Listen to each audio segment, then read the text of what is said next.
All right, so today we are digging into a documentary that puts forward a really provocative idea that one of the world's biggest financial firms isn't just a company anymore. It's become something more like a hidden global power.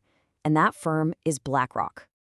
To really get a grip on the kind of scale we're talking about, just look at this number: $10 trillion. That is the colossal amount of assets that BlackRock has under its management. To put that into perspective, that's more than the entire yearly economic output of every single country on Earth, except for the US and China. Just wow. And the documentary we're unpacking here, it doesn't just frame this in terms of money. It talks about this as a totally unprecedented level of influence, calling BlackRock a modern-day fortress of power. So what is the central claim, the big thesis of this documentary?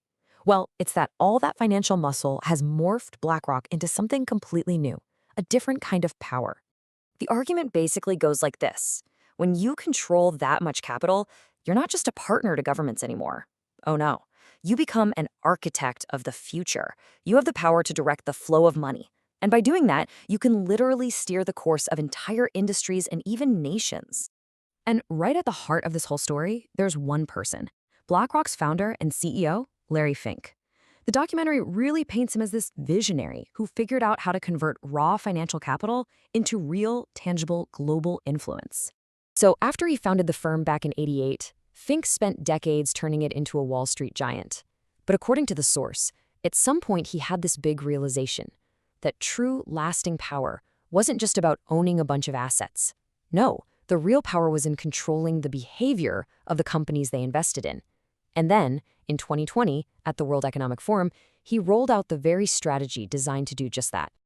And look, this wasn't some quiet memo that got passed around the office. He made this announcement at the huge elite annual gathering in Davos, Switzerland. The source claims this was the absolute perfect platform to try and reshape global capitalism right from the very top. So, the big question is, how does a firm like BlackRock even attempt to control behavior on a global scale? Well, according to this documentary, the answer comes down to just 3 letters: ESG.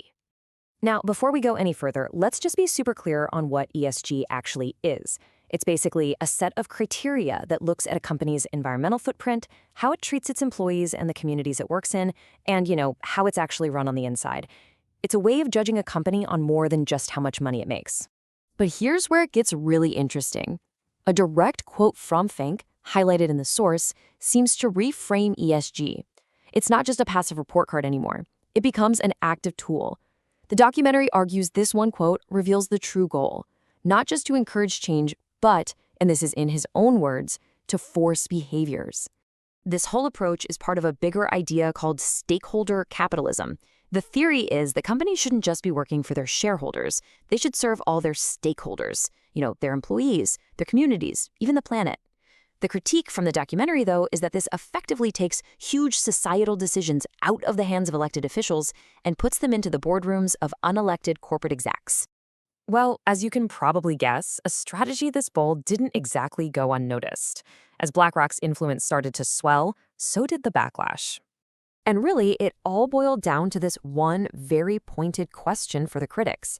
It highlighted this growing anxiety about where this power was coming from. I mean, if massive societal changes are being pushed by investment firms, what does that mean for voters, for democracy itself? And the accusations, they got pretty serious. Critics started arguing that this wasn't just influence anymore. It was a concentration of power so huge that it started to look like an illegal cartel. A few massive firms all coordinating to shape entire markets completely outside of any democratic process.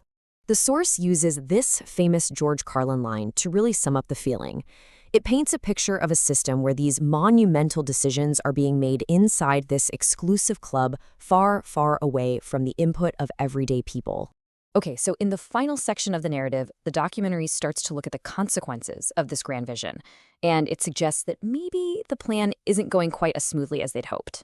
And to give you a sense of just how massive this commitment was, look at this number: $30 trillion. That's the estimated amount of capital that was mobilized globally and poured into these so-called sustainable funds.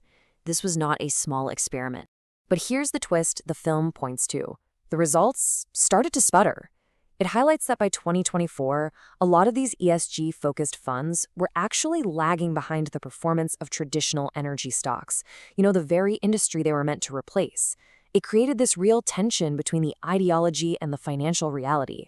So, the documentary's final thought is really a word of caution. It says that despite BlackRock's incredible power, its grand vision is now facing a much more fractured and unpredictable world. And in the world of finance, nobody, no matter how big they are, is safe from a black swan, one of those sudden, totally unforeseen events that can just change the entire game in an instant. And that really leaves us with the central question the source material wants us to think about. In a world where corporate power can rival the power of nations, it really forces you to ask, who is really in control?